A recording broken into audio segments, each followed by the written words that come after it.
Are you sick and tired of wiping to Cynthia on every single run? Are you this close to shutting off your game after you're losing your 30th valuable mon to random, seemingly unavoidable circumstances? If so, stick around, because this is the video for you.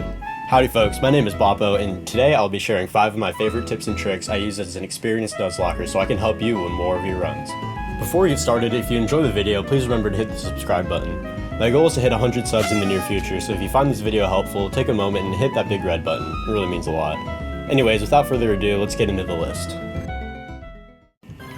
On a prerequisite note, this is going to assume that you're playing by hardcore Nuzlocke rules, meaning you cannot use items in battle, you cannot overlevel the next gym leader, and battle style is set to set mode. That being said, number 1 on this list is always bringing what I call a dedicated pivot to every major fight. First off, what exactly is a pivot? In basic terms, a pivot mon is a party member that you bring solely in order to channel an opponent's move and bait a different move so you can switch into another party member relatively safely. For example, let's say you're battling a Roserade that knows Energy Ball and Extra Sensory. You have a Crobat, a Quagsire, and a Machamp. You have Machamp on the field currently, and you know Roserade is going to use Extra Sensory because it sees a super effective move. You need to get Crobat on the field, but it's an Extra Sensory crit range. How do you circumvent this? Well, simple. Because you know Quagsire can tank Extra Sensory from Roserade, you swap to Quagsire to tank the hit.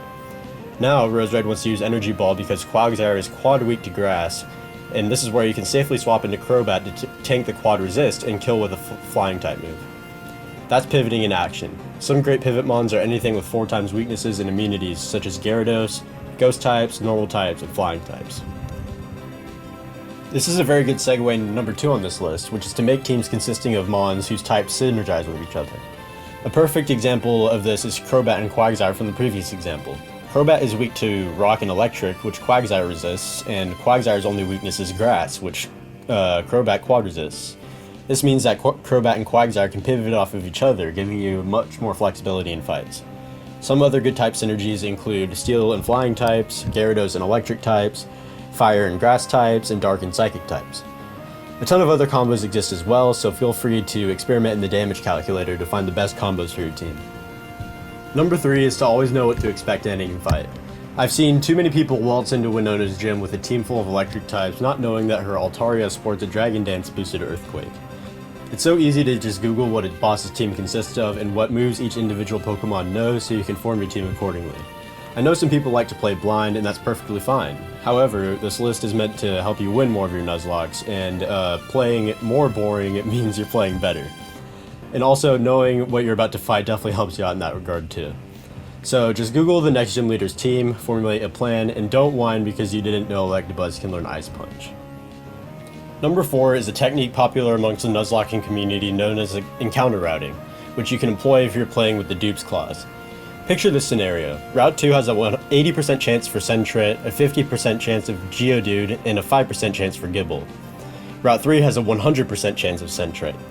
Which route do you take an encounter on first? That's right, the best move is to delay the Route 2 encounter to catch the 100% Sentret on Route 3, so you can drastically increase your odds of getting the best encounter on Route 2, Gible. You can use encounter routing in practically every Pokemon game in existence, and it is immensely helpful in giving you better odds of getting preferable encounters. Number 5 on this list is something that Pokemon Challenges himself preaches a lot, and it's in regards to the most broken move for Nuzlocks in existence. No, it's not Surf, it's not Close Combat, you guessed it, it's Encore. This move is absolutely busted because the AI has no idea what to do under Encore. You can lock enemy Pokemon into spamming useless status moves that barely affect something you can switch into for a super easy kill, substitute, oh my god, in general there isn't anything this move isn't amazing for in Nuzlocks. Togekiss is the most broken Pokemon in all of Renegade Platinum because it's fast and learns Encore by level up. While it's definitely preferable to have a fast Encore user, even the slow ones are absolutely fantastic. I recommend all Nuzlockers have at least one Encore user somewhere in their party at all times in their runs. Well folks, that'll be it for my 5 favorite tips and tricks to help you get better at your Nuzlocks. I really hope this helped you out, and if it did, remember to hit that subscribe button. It really helps out a lot. Now here's a little question of the day for you all. What's your favorite Pokemon game to Nuzlocke? It can be a vanilla or ROM hack. Leave your answer in the comments below. Hope you enjoyed, and I will see you in the next one. Bye-bye.